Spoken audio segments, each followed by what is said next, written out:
In March 1966, a sturdy, stocky man entered one of the London pubs. Looking around the place, he immediately identified the person he needed, who was calmly drinking at the bar. And then, with everyday ease and undisguised pleasure, he fired 2 bullets into Tom's head. He returned to the other patrons of the bar, gave his name and ordered them to forget everything they had just seen. And as if nothing had happened, he went out into the street and disappeared in a waiting car. This man's name was Ronald Cray. He and his twin brother Reginald have controlled virtually the entire criminal world of London for more than a decade. The American Mafia was working under their protection in England, and the local bandits did not want to cross the road of the brothers' organization called the Firm under any pretext. Their connections in high circles reached the House of Lords, and the reputation of ruthless murderers helped create an unspoken code called the Wall of Silence, according to which no one dared to cooperate with the police, which made the brothers virtually invulnerable against the law. Today I'm going to tell you a real story that no writer could have come up with. Meet Ronald and Reginald Cray on the other side of the law.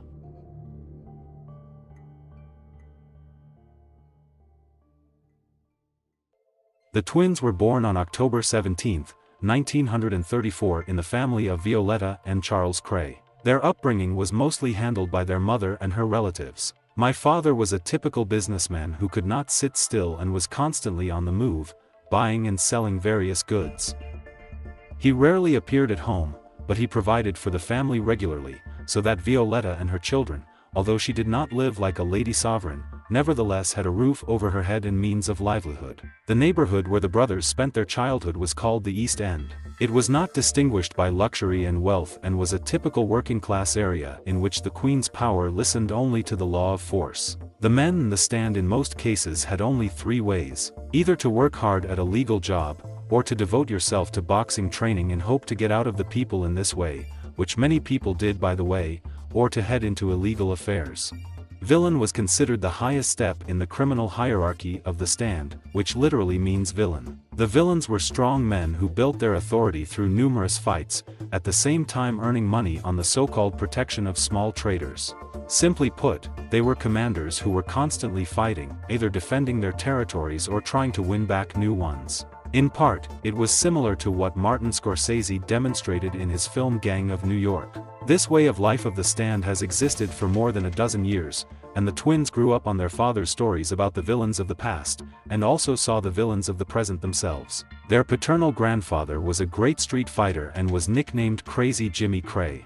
He, being an ordinary merchant himself, had a fight with almost all the villains from the stand and often came out of these skirmishes to the winners. Dressed on his mother's side, in his youth he received the nickname Cannonball for his knockout punch, which he demonstrated in boxing matches. As can be seen from the above, Ronnie Reggie grew up in an environment where the dictate of force ruled, and it is not at all surprising that they began to live by the same rules from a very young age. And the physical data inherited from their grandfathers, which allowed them to win fights, only confirmed them in the idea that violence could achieve what they wanted. Earlier, the twins' childhood fell during the Second World War, which, however, did not prevent them from spending a lot of time on the streets, where they, imitating adult villains, arranged fights with boys from neighboring streets. In each such fight, Rooney and Reggie stood up for each other, but at the same time they competed. This is how Reginald himself described it to the writer John Pearson, who later wrote a book about them. If someone challenged me and I refused, then Ronnie would certainly find out about it and constantly reproach this act. We fought with all our might so that the other could not reproach us with anything. This rivalry, which appeared at an early age, will remain with them at a mature age, with only one caveat that the stakes will not be one order of magnitude higher. During the same period, the twins will also form an attitude towards law enforcement agencies. Residents of the stands generally treated the police negatively and in the vast majority of cases did not cooperate, solving all issues in a way more familiar to them, which undoubtedly influenced the views of Rooney and Reggie on this issue. But the final establishment of anti-police views took place on a more personal example for the brothers. And my father deserted from the army during the war and hid from the authorities in the booth, often visiting home. The police came for him just as often catching Charles by surprise. In this case, the twins had to play a distracting role so that the father could escape or so that the cops would not find the place where he was hiding. No less than the underworld was involved in the lives of Ronnie and Reggie and boxing. Their grandfather was engaged in boxing, their older brother was engaged in boxing, and the stand was filled with stories about local boxers and no less than stories about local villains. It was almost a foregone conclusion that the twins would also end up in the ring sooner or later. Diet brought the local section of the brothers to their first training session, and a few years later they began to be seriously talked about as the hope of the East End. Until the moment when they turned professional at the age of 16, the twins won all their amateur fights, which was not surprising at all, given the memories of the children's coach about how they felt about training. The brothers brought with them to the sport the rivalry that I mentioned earlier. If, for example, Ronnie didn't want to get up for a morning run, then Reggie called him a weakling, and his brother's hurt ego forced him to get out from under the covers. This rivalry made them almost fanatics of their business and allowed the brothers to give their best 110%. The only thing that did not allow the twins to fully realize themselves in the boxing ring was street violence, into which they plunged deeper and deeper every year. First, they fell for beating a guy with bicycle chains, after which he miraculously survived. But the witnesses were intimidated even before the trial began, and Reggie's irony got away with it. And then they beat up a policeman who made a small remark to them. In this case, they were saved from the real term only by the petition of the local priest for a commutation of the sentence, and the brothers got off with probation. However, this practically put an end to their serious boxing career, as managers in most cases refused to work with fighters who were famous for their cruelty outside the ring. Moreover, in the very near future they will personally bury absolutely all hopes for a sporting future. The way the twins would mow down from the army left them no other way but to become the next villains from the stand. This was their first serious encounter with the law, in which they clearly made it clear that they were not going to play by someone else's rules under any circumstances.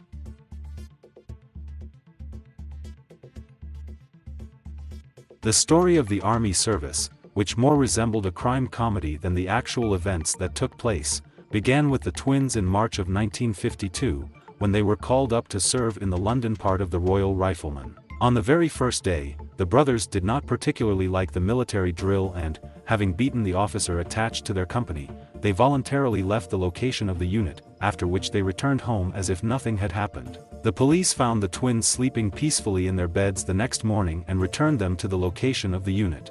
The local military authorities decided not to take the rubbish out of the hut and placed the brothers, along with other violators of the order, in their own kind of prison cell, setting a 1-week sentence. There they met a thief named Wild Morgan and together with him again left the place of duty on the first day after their release from the punishment cell. This time they decided not to return home on a permanent basis, since last time they managed to stay there only for one night, and then, according to their deserter father, they began to come to their mother on rare outings to eat and take a nap. The rest of the time, Reggie spent on the streets and at the stand, where Wild Morgan, who had been fishing since the age of 8, introduced them to the criminal world of London. The twins, along with Morgan and his familiar thieves, broke into the merchants' shops at night and dragged out everything they could carry. This trade allowed them to earn some money, which then immediately went to the drinking of local grandmothers, where, in addition to having fun in a drunken frenzy, the brothers began to earn the first points to their authority as serious street fighters.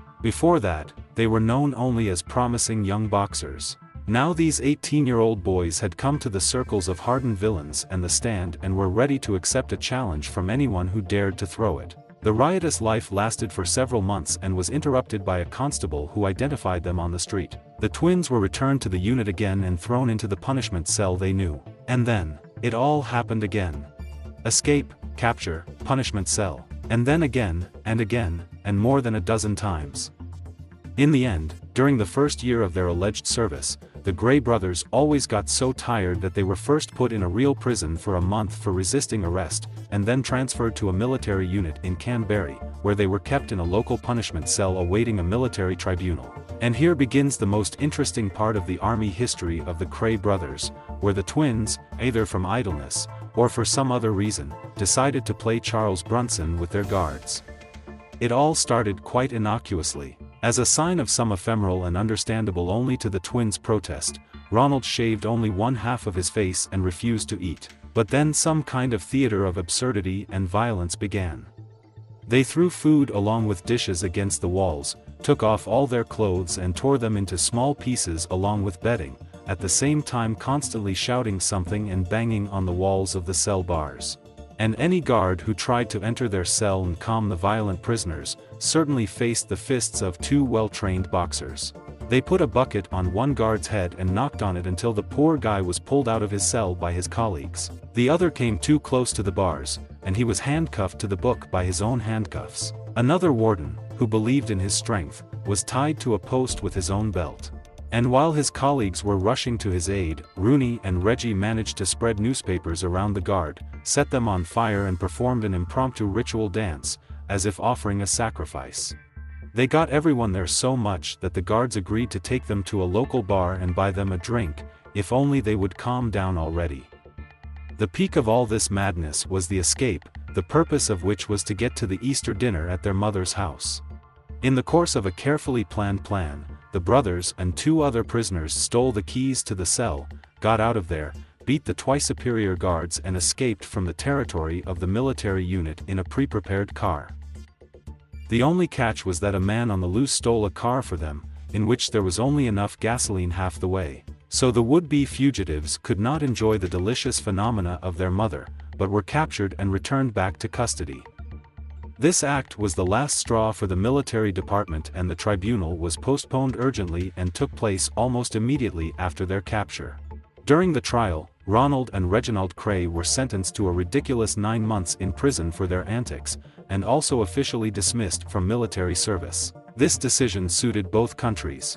The military did not need to support soldiers anymore, from whom there were no problems to deprive, and the Crays finally said goodbye to the military service they hated. In 9 months they will be released from prison with the idea that violence is the key to all doors firmly established in their minds. And they will begin to build their criminal empire, opening even the most luxurious and well-protected doors with this key.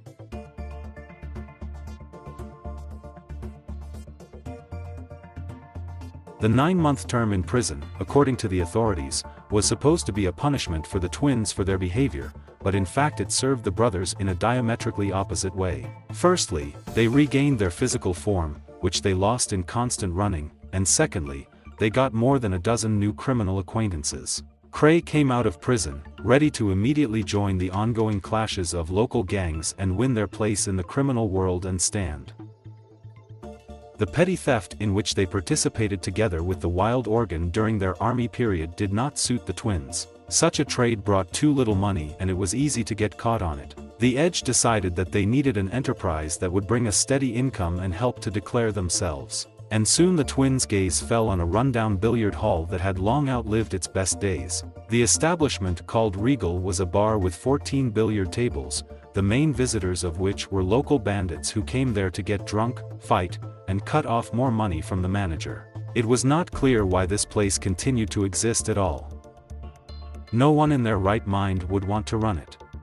No one except the Cray brothers. For them, it was an ideal enterprise, with which they killed 2 birds with 1 stone. Firstly, having beaten off the establishments from the constant attacks of local gangs, they demonstrated their strength throughout the stand, and secondly, without constantly unfastening money to racketeers, the billiard room was quite able to bring a small permanent income. It remained only to persuade the owner of the establishment to transfer it to the management of the twins, which turned out to be not difficult at all. A couple of broken windows, a few pogroms after closing, and anonymous messages to burn the bar to the ground, overwhelmed the manager's patience, and he put it up for sale. At the same moment, the Cray brothers appeared and offered him £5 a week for the right to run a billiard room. Needless to say, he gladly agreed. After receiving the bar, Ronnie and Reggie carried out a small repair, repaired the broken tables, and almost immediately after the opening breathed new life into the Regal. This was largely due to the fact that something was happening there almost every evening, which was then talked about by a good half of the stand. Ronnie, for example, could bring a giant and dwarfs from a traveling circus, get them drunk and persuade them to arrange a performance. Or bring a donkey in a straw hat and convince everyone that he will teach him to speak today. And although these antics amused the audience, they were still not considered the main sensations, and this role was played by constant fights. One day Reggie could break the jaw of a local villain for calling him a sucker, and another day he ironically drove a gang out of a bar with cutlasses who wanted to get money from them. Everyone who wanted to fuck the owners of Regal again, certainly failed. Such fame made the twins' billiard room a haven for a dozen petty criminals from the stand, some of whom eventually began to spend more and more time with their brothers. People began to consolidate around the cruises, a kind of their personal criminal organization appeared. They drank together, repelled attacks on the bar together, and together staged forays into foreign territories to challenge the local gang. And although the latter was not yet an act of seizing a new sphere of influence, but was committed for such a strange entertainment, the action itself was being prepared as a military operation. For this purpose, Ronnie paid money to local boys who spied on those who were being attacked, and then informed him of all the information they obtained. After that, the roles were distributed among the participants. For example, if a fight was to take place in a bar, then someone came there in advance and sat under the guise of visitors. Someone came in from the front entrance, and someone from the back, and when the battle began, the opponents were surrounded and had no chance of retreat. As one of the participants of such outings told John Pearson, the biographer of the Cray brothers, despite the fact that in fact the fight was just for the sake of the fight, the twins fought as if their lives depended on it. It was as if there was no night London around, but the fields of the Second World War. Knocking a man down, they literally trampled his head into the floor, without feeling a drop of compassion. Sometimes it seemed that they even enjoyed it. And if Ronnie took with him his favorite cutlass, bought in an antique store, then the guys on the other side of the barricades definitely could not be envied. Their ingrained postulate of violence as the key to all doors was bearing fruit again. These sorties, the successful defense of their bar, gave them the authority of ruthless, in some ways even crazy street fighters. Even more criminal elements began to reach out to the Cray brothers, and Regal began to turn from the base of their small organization instead of a cluster of a dozen thieves and robbers. The bandits brought the loot to the twins, and for a small percentage they could support him under their protection while he was looking for a place to sell. The police didn't know anything about the brothers' billiard room yet, and their reputation allowed them to act as a guarantor of the safety of the loot. Very soon, constantly growing acquaintances allowed the twins not only to take the goods for overexposure, but also to reduce the pores of the buyer or the one who has a tip on the case and the direct executor, receiving in each case their own percentage. Cray became a kind of criminal guarantor. They were trusted, they were respected, their authority in the criminal world grew day by day. However, the big players have not yet taken them seriously. For the hardened villains who controlled the streets or even entire districts, a couple of boys collecting local thieves in their billiard rooms did not arouse much interest. All their wars with other small gangs, which in the end brought neither money nor territories, looked like some kind of childishness to the top of the criminal world. Everything changed when Cray began to act as a criminal guarantor and receive a percentage from it. The gang, under the control of which Mile End Street and an area called Poplar were located at that time, became interested in this enterprise. They wanted the Crays to start working for them and pay a percentage of their earnings. And in order for the twins to understand the offer very accurately, the leaders of that gang invited them to talk in one of the pubs controlled by them. When this invitation became known in the booth, it was rumored around that the first serious defeat of Christ in a street fight would happen at this meeting. And it was not surprising that people thought this way. During that gang, there were 3 brothers who did not lose a single amateur boxing match, performing at the same time in the heavyweight division, whereas there were only 2 twins.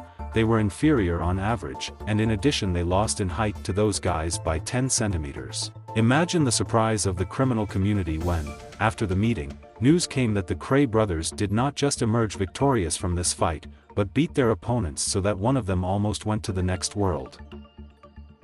And at the same time, the twins themselves escaped with several bruises and abrasions. It was a victory, after which the criminal world of London could no longer ignore the brothers. Not only petty thieves and robbers, but also hardened villains from the stand began to reckon with them. And once the authority was established, then it was time to go beyond the billiard room and start earning much more money.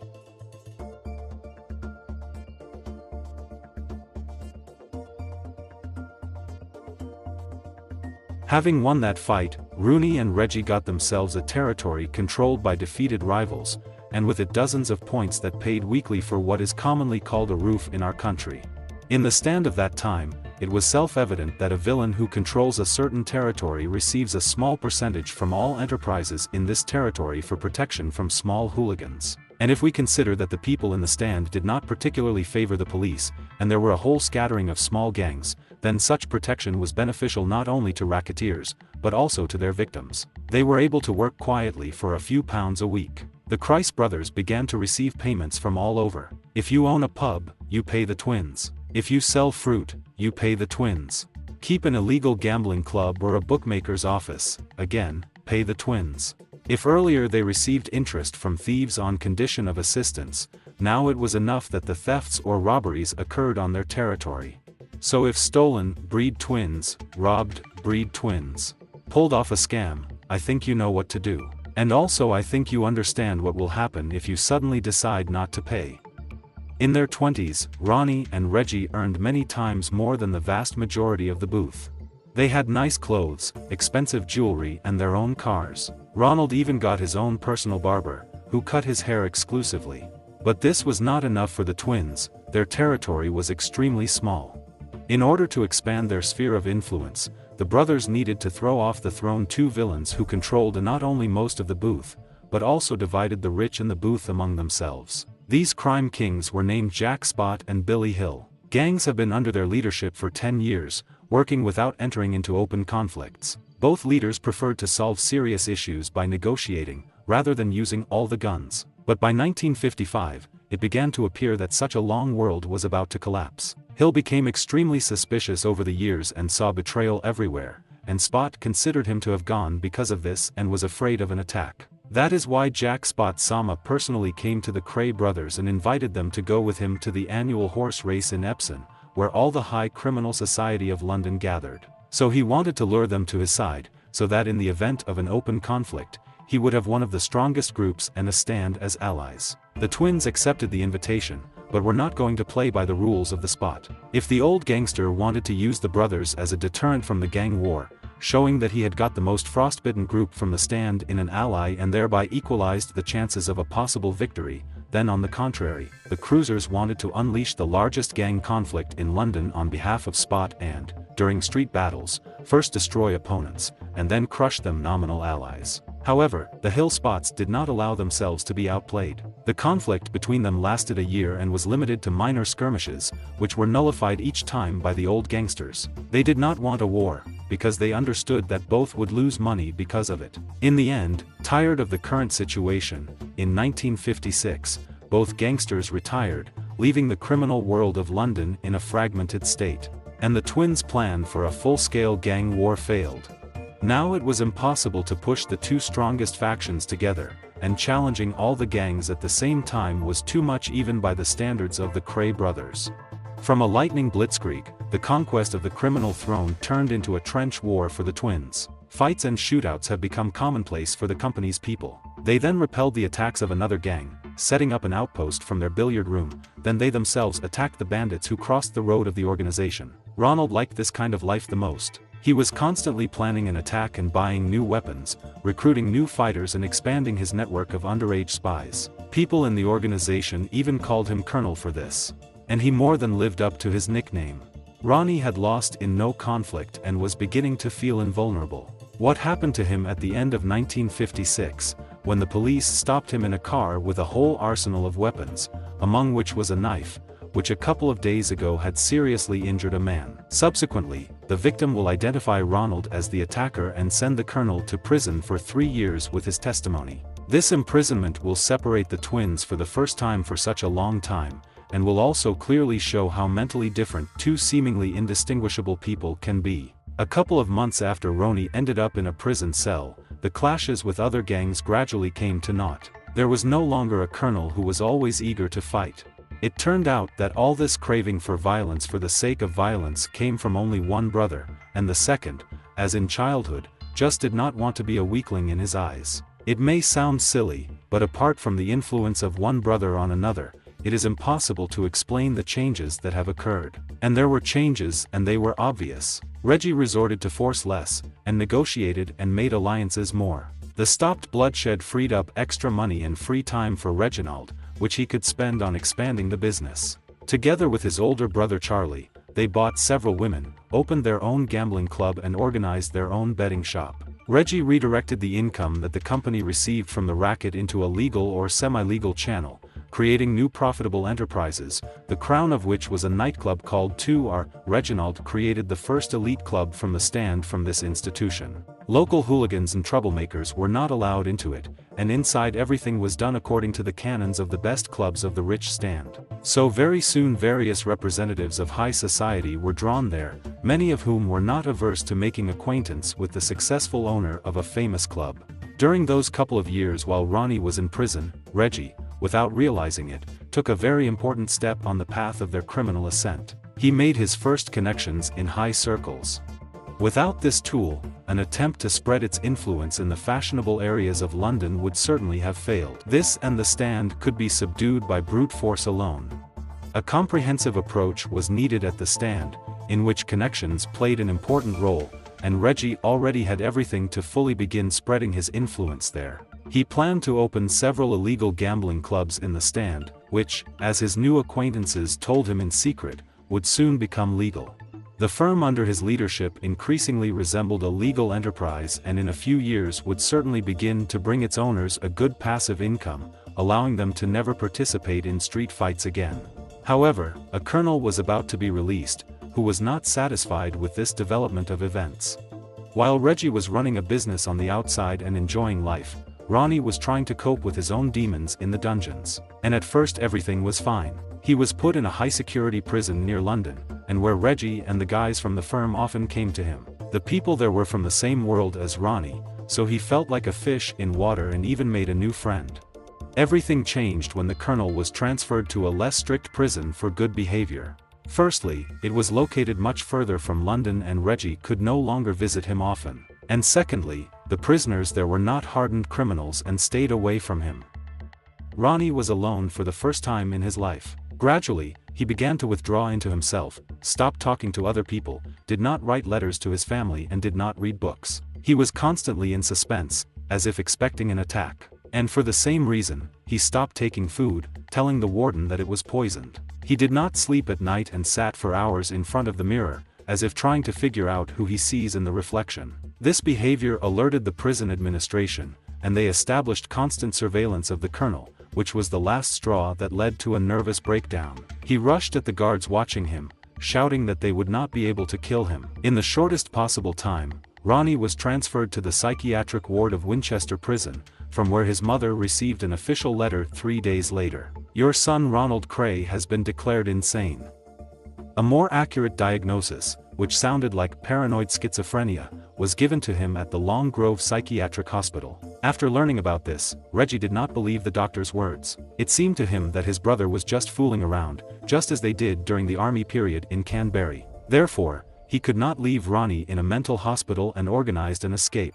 Once free, the colonel initially felt better, but the fact that he had to constantly hide, as well as the refusal to take the prescribed medications, very soon returned everything to its place. He again began to suspect everyone around him of a conspiracy, stopped recognizing even Reggie, and eventually tried to commit suicide by cutting his wrists. This behavior of the colonel convinced even Reggie that his brother needed medical help. She and her mother persuaded Ronnie to voluntarily return to Long Grove. He will stay there until September of 1958, when doctors will recognize his condition as normalized and allow the authorities to take Ronnie away to serve the remainder of his sentence. And in the spring of 1959, Colonel Ronnie Cray returned to the stand. Medications prescribed by doctors allowed him to look the same as before. But the ideas that were now being born in his brain betrayed the paranoid schizophrenic sitting inside him with an endless thirst for violence. After learning that Reggie had made peace with almost all of his former enemies in his absence, Ronnie became enraged and began calling his brother a traitor. In just a month, the colonel again dragged the company into endless conflicts with other gangs, as a result of which, in 1959 year, the Cray brothers received almost the entire stand under their control. Although Reggie could now forget about a quiet life and legal income, things in the organization could not be called deplorable. There were practically no gangs left in London who were ready to challenge the twins, and the money that the racket brought would be enough until death. For years after the first attempt to usurp criminal power, the Cray brothers finally got what they wanted.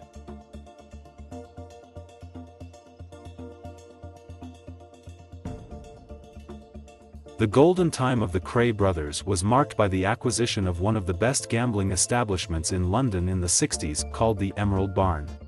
Ronnie, in one of his eternal crusades, ran into a successful businessman, Peter Ramon, who, in order to buy off the twins, called the name of the real owner of the barn, which was not difficult to find. And the owner of Esmeralda, having heard about the brothers, immediately agreed to sell his establishment. Approximately from here begins the story of the Cray brothers, which was told in the film Legend. And since many people know about them from this particular film, then in the future I will make some remarks about compliance, because the narrative in the film was distorted for the sake of artistic integrity. After the capture of Esmeralda, Reggie Ray really received a 1.5-year sentence, and the management of the company fell on Ronnie. But it would be wrong to assume that the colonel during this period brought the brothers' business and Esmeralda's barn in particular to a deplorable state. In fact, everything was a little different from what the authors of the legend showed. Yes, Ronald was a psycho who adored violence, but he was by no means a fool, as shown in the film. If Reggie wanted to lead the firm to financial success,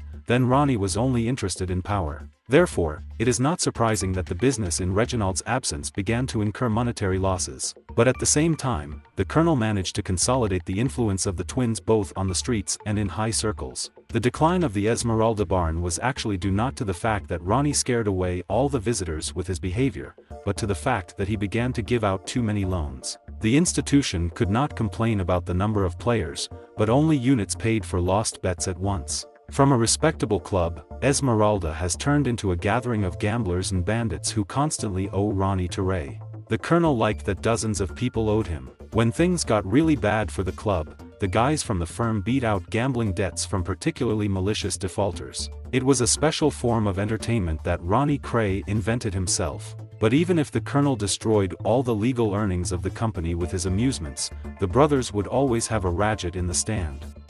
Ronnie's tough hand in Reggie Lee's absence only strengthened the influence. It was these funds that allowed Ronald to lead the life of an extravagant playboy.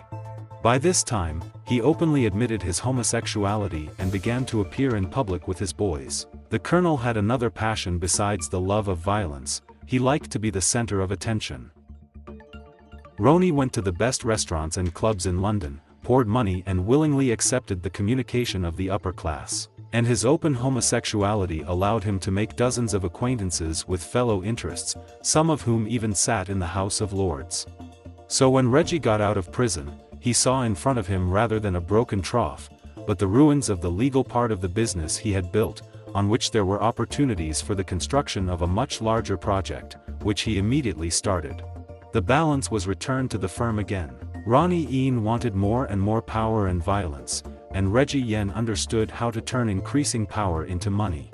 In the first month after his return, Reginald managed to reason with his brother and began clearing Esmeralda's barn of players on credit, briefly righting the position of the institution. And then he arranged a large-scale expansion of the gambling racket, taking almost all the casinos in London under the protection of the company, using a minimum of violence. The authority of the brothers at this point was such that one mention of the name Cray was enough to get what he wanted. Therefore, it is not surprising that when the legalization of gambling in London began to attract bandits from other countries there, it was the Cray brothers who began to protect their establishments. The most famous partner of the twins in this kind of cooperation was the boss of the Philadelphia Mafia family, Angela Bruno. At first, the firm worked with the Mafia as well as with other owners of gambling establishments, receiving a fixed fee for protection. But then, when the guests from the ocean probed the ground and decided to increase the flow of investments, the twins began to receive a percentage of the profits of each casino, while helping to open new establishments. Another type of cooperation consisted in the fact that the Cray brothers helped their Italian colleagues to sell bonds stolen in Canada for a total of $2 million, receiving, according to various sources, from 50 to 75% of the profit. They were assisted in this by a man named Leslie Payne. There is no exact data on when exactly Leslie joined the firm, but at the time of the acquisition of Esmeralda's barn, he was already with the twins and helped him regulate legal issues. Payne was a businessman who, due to a number of circumstances, had lost 14 of his businesses and was now something of an accountant and economic advisor to the Cray brothers. It was Payne who had the idea of a fraudulent scheme that brought up to 10% of the company's total income. The bottom line was that the twins found a trusted person who, in case of arrest, would keep his mouth shut, and registered a company engaged in wholesale trade with him. The established company rented a warehouse, advertised in newspapers and hired employees, creating an image of a functioning enterprise. Then the nominal owner of the company went to the bank and made a deposit as working capital. After that, he used this deposit as a payment to suppliers for their goods, which immediately surfaced in stores at a reduced price, and the money received was returned to the bank again. And when suppliers and the bank began to trust this company, the bank took the maximum possible loan, a deposit was withdrawn, and with all this money, the maximum amount of goods was purchased from suppliers, which was then sold at the store for half price for cash. And of course, as soon as the warehouse was empty, the owner of the company immediately disappeared in an unknown direction, giving the lion's share of all the money to the Cray Company. All these machinations rackets brought the brothers fabulous money. Irony, with all his desire for extravagance,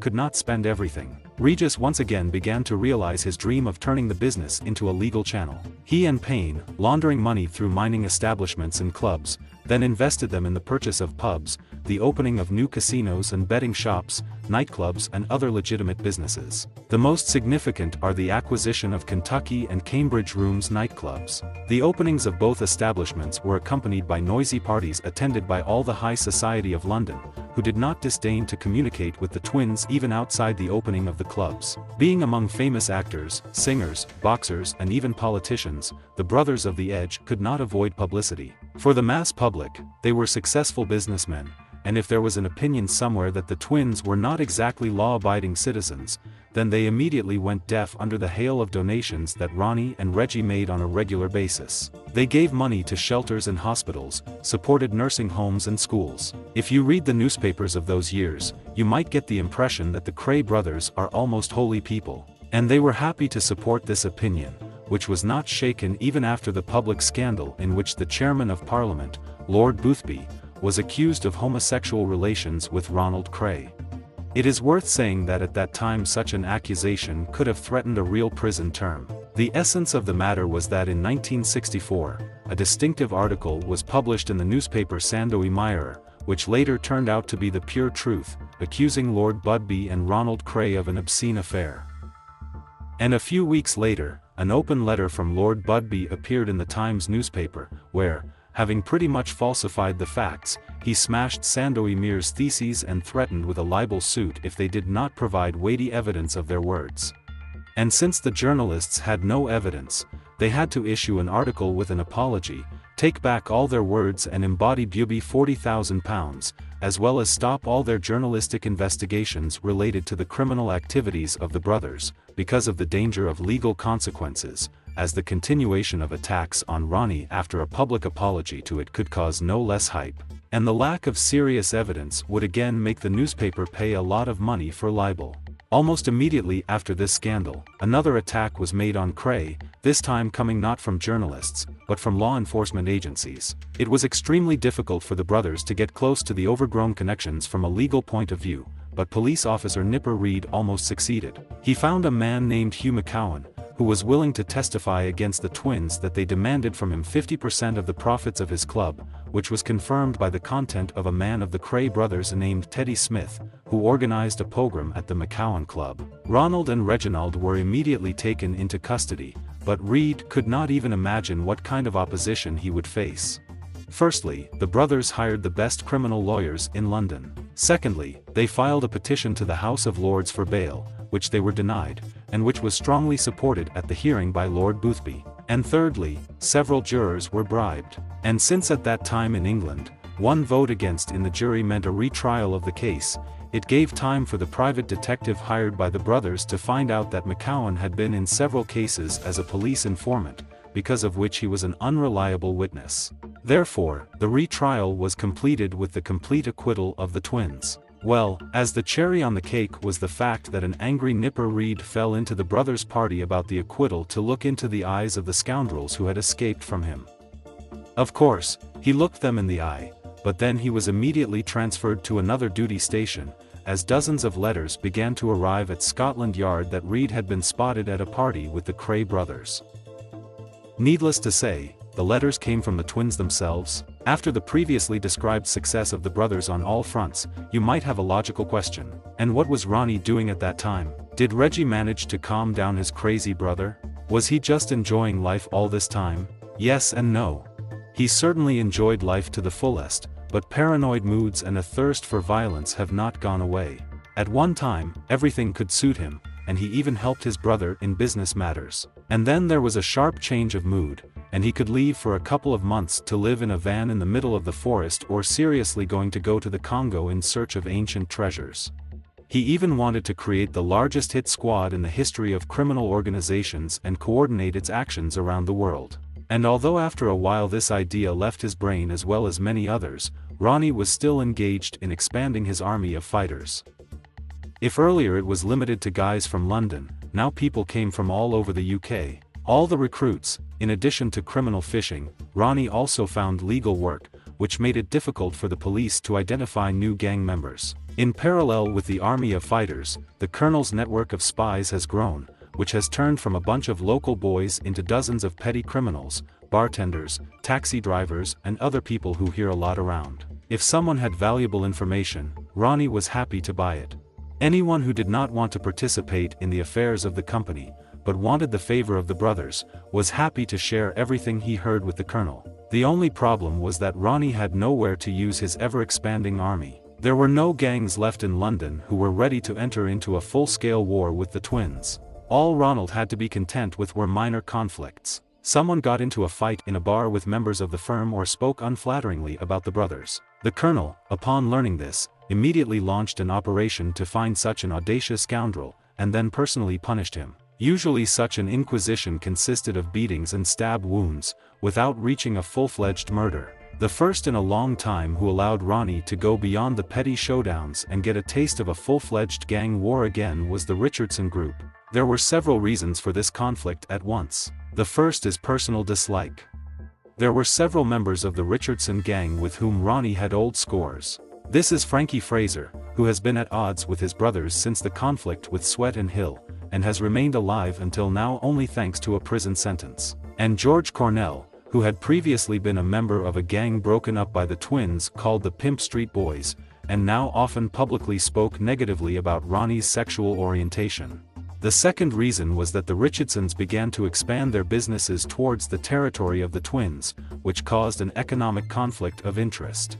Well, the third reason was that the Richardsons were absolutely not afraid of the Cray brothers, and in response to the demand to stop expanding, they sent Ronnie and Reggie to hell. The Colonel finally received the long-awaited call. All the fighters of the company immediately received weapons, and the network of informers now worked exclusively in one direction. Ronnie contacted the leaders of all the gangs that had ever suffered from the Richardsons, and made a military alliance with them. And when all the forces were mobilized, he began to prepare an offensive plan, which, however, was never implemented. The Richardsons fell into the hands of the police during a shootout with another gang that was not involved in the conflict with the Cruises in any way. The only one who managed to escape arrest was George Cornell, and Ronnie unleashed all his anger on him. He killed Cornell in a pub in front of a dozen witnesses, thereby destroying the last key member of the Richardson gang. These were the last serious rivals for the company. Cray finally took the throne of the criminal kings of London. But as it often happens, the virtues that help a person to climb to the top may be completely unsuitable to stay on this peak.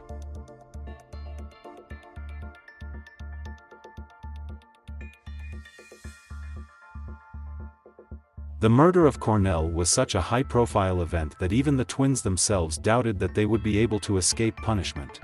The whole East End knew that Ronnie was the shooter, so the brothers went to Morocco for a while. However, the wall of silence did not crack, and as soon as the case was closed for lack of evidence, the Crays immediately returned back to England, where an unpleasant surprise awaited them. What Ronnie did to Cornell scared not only potential enemies, but also allies. Baldy Payne, while the brothers were at Morocco, left the city and did not get in touch, and many owners of mining establishments began to offer annual earnings, just not to have business with the company. People inside the organization began to fear that Ronnie's uncontrolled aggression could affect them as well.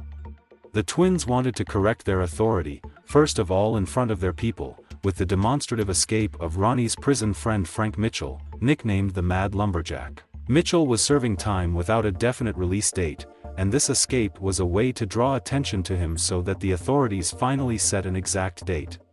On December 12, 1966, a lumberjack voluntarily left the location of the prison, which was a semblance of our colony settlement, and was taken by people from the company to an apartment in London. Mitchell will stay there for a little more than 10 days, during which he will write several open letters, which will then be published in the largest newspapers in England. In these letters, the lumberjack appealed to the authorities on the condition that he would return back to prison only when he knew exactly the date of his release. However, the brothers' plan did not work and there was no response to the letters. Mitchell, who was constantly in the four walls, was getting more and more nervous. He took the gun away from one of the company's people who were guarding him and began threatening the twins that if they did not fulfill their promise, he would never return to prison and go on the run, which the Krays could not allow.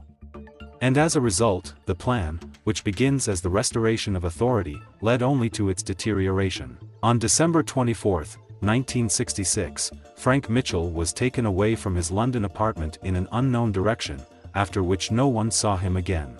This case was even worse for the Cruises than Cornell's murder. Even if George was killed in front of everyone, but he was still an opponent, but Mitchell was one of his own. And if you add here the fact that Ronnie, having lost tangible enemies, began to invent fictional enemies, compiling lists of those who could potentially betray him or those who could avenge the people he killed, often adding guys far from both the first and the second, then distrust and fear of his own people only continued to increase.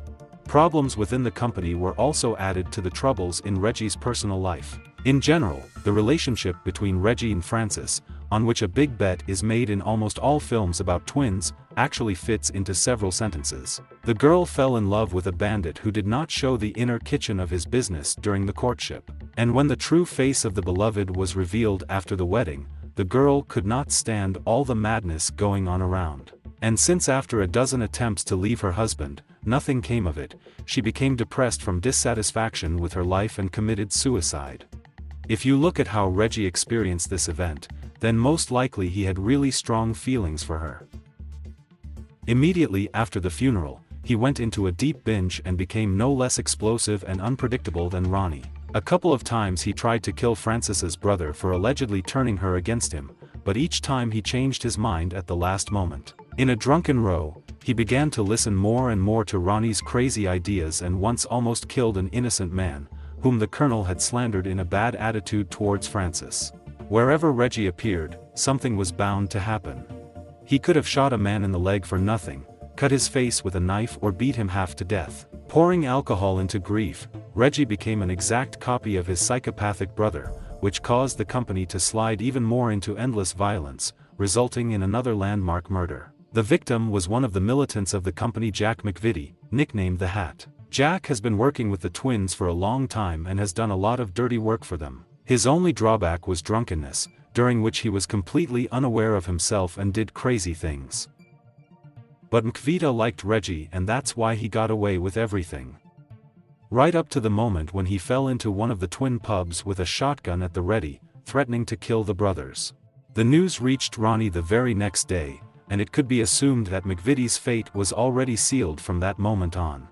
Jack Hat was lured into the apartment where the twins were waiting for him. After a short struggle, he was killed by a series of stab wounds and disappeared from the stand forever. After the death of the McVitie Hat, the firm finally turned into an isolated world of violence and distrust. Those who, out of fear for their lives, left the brothers' organization, constantly received threats and reminders to remain silent. And those who stayed with the twins held on to them only for money and were ready to jump off at the first serious threat. However, the brothers of the region were no longer particularly concerned about these changes. Reggie was still going through Frances's death and had little involvement in the firm's affairs. And Ronnie, even in favorable years, invented a lot of traitors. All that has changed for him now is that they have become a reality. In such circumstances, Reggie could no longer or did not want to try to curb Ronnie's obsessions, and the colonel began to embody his vision of the future of the company. He found common ground on this issue with Alan Cooper, the man who helped the twins sell bonds after leaving Leslie Payne's firm.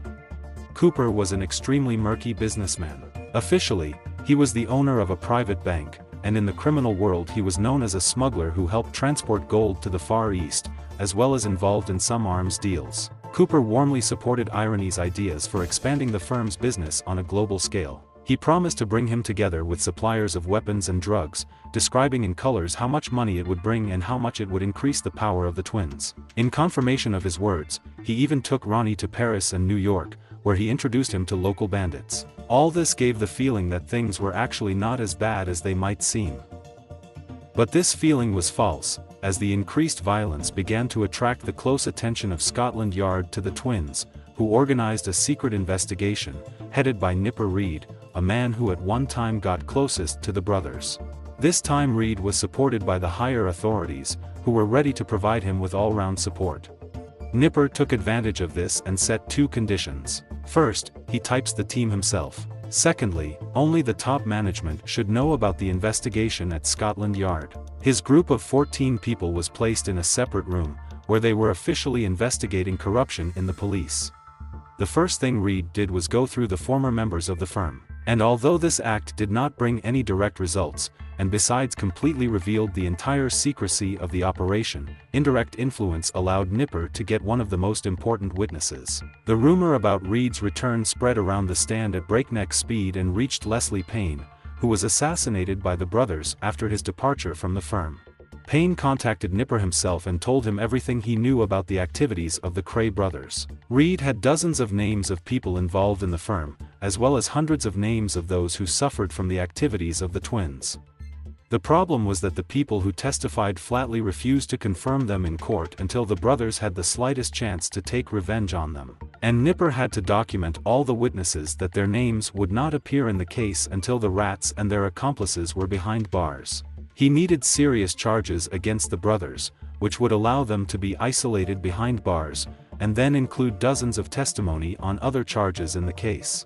And after a short period of time, Read got such a chance. The police arrested with 4 sticks of dynamite an assassin who was carrying out an order for the company. The killer told the detectives everything he knew about the brothers' activities, and also handed over the customer, who turned out to be Alan Cooper. What was Read's surprise when Cooper, summoned for questioning, told him that he worked for the U.S. Special Services and was introduced to the brothers with the permission of Scotland Yard. It was decided to use Cooper as an undercover agent in this case as well. But somehow the Crays found out about Read and Cooper's connection and stopped contacting the latter. It was beginning to turn out that the case would not progress beyond a dozen secret witnesses, and the Cray brothers would remain at large. Therefore, Nipper Read decided to take a chance and use the testimony of Cooper, the hired killer, and Leslie Payne as the primary accusation. And at 6 in the morning on the 8th of May, 1968, 25 key members of the firm, including Ronald and Reginald Cray, were simultaneously detained. At first, after the arrest, people were still afraid to testify against the twins, since a couple of important thugs of the company remained at large. But as soon as they were also put behind bars, the wall of silence collapsed. A couple dozen more were added to the already existing witnesses, among whom there were also former members of the firm. As a result, the court was able to prove the murder of Cornell and McVitie, as well as dozens of other offenses. And on the 8th of March, 1969, Ronald and Reginald Cray were sentenced to life imprisonment without parole for 30 years. Ronald Cray served 26 years of his sentence and died of a heart attack in 1995. Reginald Cray served 31 years and was released 35 days before he died of cancer on October 1, 2000. During his time in prison, each of the brothers wrote his own autobiography, and the names of Ronnie and Reggie Cray regularly flashed in the press until their deaths. More than 30 books have been written about the twins and about 10 films have been made based on the story of their lives. It was the story of Ronald and Reginald Cray. A story that is impossible to believe the first time. That's probably why they are called the criminal legend of England. No matter where in the legend, a paranoid schizophrenic with a craving for violence and a failed boxing world champion could become the criminal kings of London.